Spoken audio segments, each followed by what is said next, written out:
407 years ago, Abe Lincoln was a badass vampire hunter.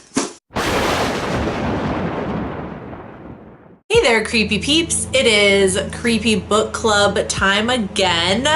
I feel like I don't get as much time to read creepy books as I would like, so these book reviews are kind of few and far between. But today we are going to be talking about Abraham Lincoln Vampire Hunter, written by Seth Grahame-Smith.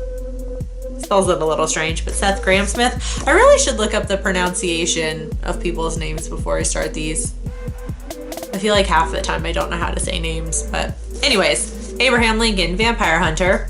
So I must start off by saying that this book is now very special to me because it is the one and only book I have ever read after seeing the movie. Usually, for the most part, I read a whole lot. You may have seen my bookshelf before. It's literally overflowing with books.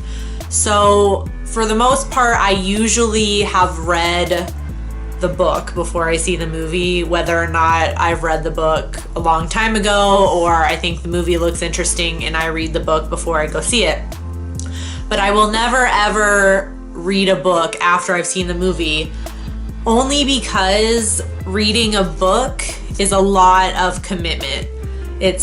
You have to commit a lot of time to read a book, even if you're a really fast reader. Like, I feel like I'm moderately fast at reading. It still takes more time than watching an hour-and-a-half movie, and I feel like it's no longer worth it if I know every single little plot point. Yes, they change things, and yes, sometimes the movie is vastly different from the book, but usually the major plot points are kind of the same, like the rising action and everything, and the ending for the most part is usually the same. And I just cannot bring myself to put forth that much time into a book when I already know everything that's going to happen. This movie, which came out in the year, I have no idea.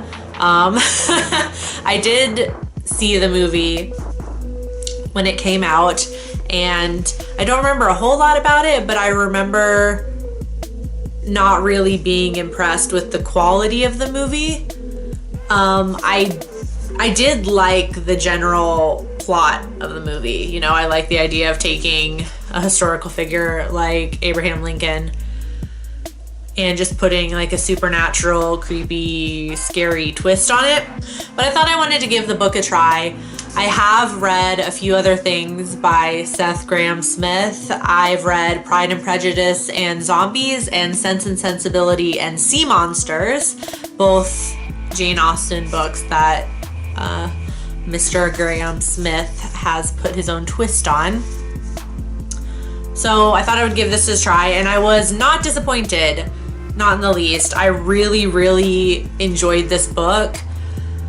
Sometimes I find it hard to read historical type kind of books because it feels like I'm in school sometimes, and frankly, it's just not always what I pick up.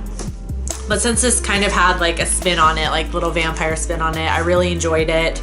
It's a really gory book. There's a lot of kind of graphic, gory scenes in it.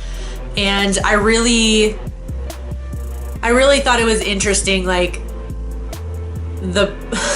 it's hard to explain. Like the explanation that is given in the beginning of the book as to how this book was written. Without giving too much away, basically, Seth Grahame-Smith has made himself a character, so to speak, in this book. You know, Seth Grahame-Smith as Seth Grahame-Smith, who encounters a vampire who gives him Abraham Lincoln's secret diaries, which is how he obtains the information to write this book. The premise is that Smith is taking excerpts from Abraham Lincoln's secret diaries about his vampire hunting days, and then filling in the blanks with historical information and things that happened and facts and so on and so forth. I thought that was interesting. I thought that was kind of like a cutesy little intro to show like kind of how this book came to be, you know? So I really enjoyed it. I wasn't as bored with it as I thought I would be again with like the historical stuff. It's just not my genre of choice usually. So basically, Abraham Lincoln in his diaries kind of goes through his first experience with vampires and how he kind of comes to hate them, and how his kind of, I guess, campaign, or journey to the Emancipation Proclamation and the Civil War and all that, how that involves vampires, so to speak. Basically, I feel like I'm not giving too much away if I say this, but mild spoiler alert. So basically, how they logic this in the book is Lincoln finds out or kind of discovers that there are plantation owners in the South who sell slaves to vampires so vampires can, drain them of their blood. You see kind of early on that Lincoln is kind of uncomfortable with the idea of slaves anyway, but he kind of becomes outraged at this, that these innocent people are being sold off to these horrific monsters to be killed, and more so that these humans are selling out other humans to these monsters, like they're in league with the vampires to make more money. I feel like this book has really good pacing. I feel like I keep going back to how I find the historical genre sometimes a little boring, but I feel like it can be a little slow sometimes in that kind of field or that genre. I didn't really have that problem in this book. There are a few kind of slow moments where Lincoln is kind of going through like a little emo stage where he doesn't want to vampire hunt anymore, and he's talking about all the death he's seen, which is understandable, but you're kind of like, come on, I want the blood, guts, and gore. I want you to kill some vampires. So I feel like the pacing is really good, and there's not very many slow parts, and the slow parts are very brief. Smith takes it back into the action fairly quickly, and I don't know a lot about Lincoln's younger life. Like, it starts off with him as a child, basically. I think like maybe 11 or 12 is when it starts, and I know next to nothing about Lincoln's childhood life. I don't know, we just really didn't learn about his childhood in school, so I don't know how accurate those parts were. It sounded convincing, and it worked really well in the book. I really like the way Smith intertwines the vampire storyline with Lincoln's time in political office and his time in the White House and the Civil War leading up to the Emancipation Proclamation and his assassination and things like that.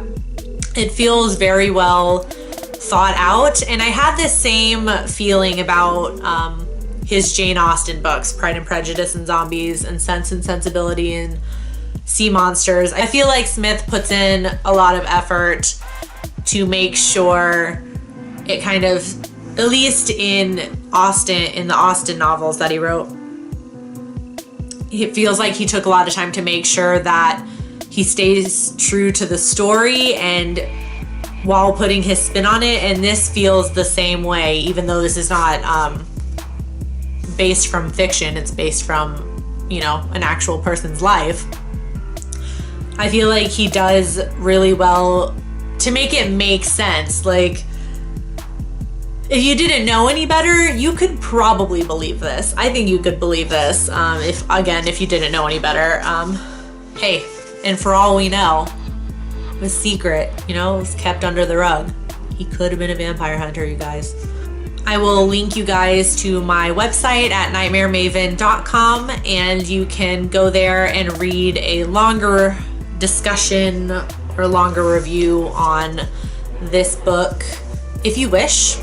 Also, let me know if you have read Abraham Lincoln Vampire Hunter and tell me your thoughts down below. And if you've seen the movie, share your thoughts down below. Personally, I thought the movie was a bit crap. And after reading this, they could have done a better job, I think, on the movie. But yeah, so that's all I have for you for this review. Again, if you would like to read a longer discussion, please go to NightmareMaven.com if you would like. And until next time, stay strange. Bye.